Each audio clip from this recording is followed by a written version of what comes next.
HeliFire, the classic 1980s arcade game from Nintendo.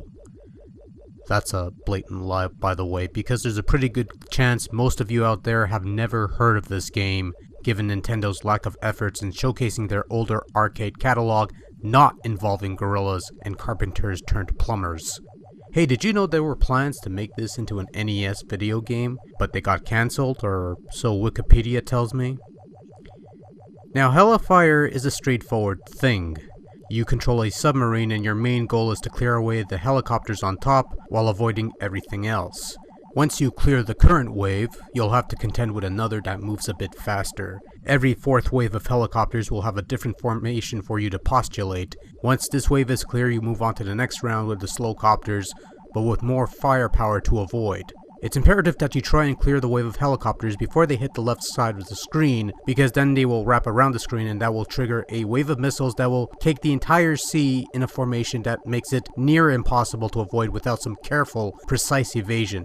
You gain an extra life upon hitting 5,000 points, which, as you could see, I failed to do here. There isn't much to HeliFire. It's a fairly straightforward shooting game. Your submarine is slow and sluggish to control, and your shot is none the quicker, so there's the challenge of timing your shots so they hit their intended targets. There's additional targets that you can knock off for bonus points, but beyond that, it's fairly rudimentary in its design. I suppose by 1980 standards this would have been perfectly acceptable fare, but at the same time I look at this, I'm playing this, and the one constant that sticks in my mind is that this plays like a crappier version of the Pop Station classic Submarine Invasion.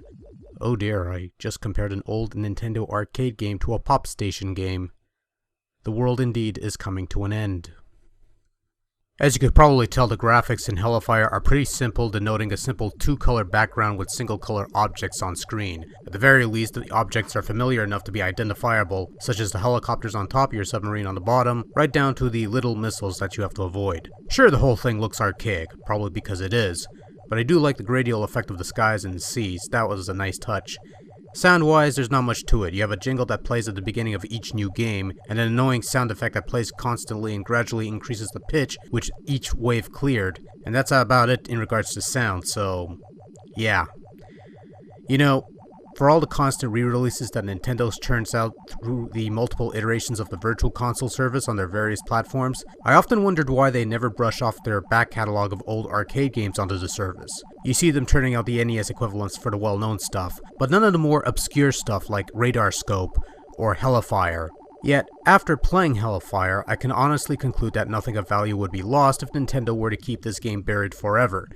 It's a historical footnote in the company's history, something you might come across, play it once for the sake of curiosity, and move on to something else, the whole experience forgotten at best. Right now, the chances of coming across a functional HeliFire machine is about as likely as finding a copy of Big Rig's over-the-road racing that works, so your real chance is to just MAME it.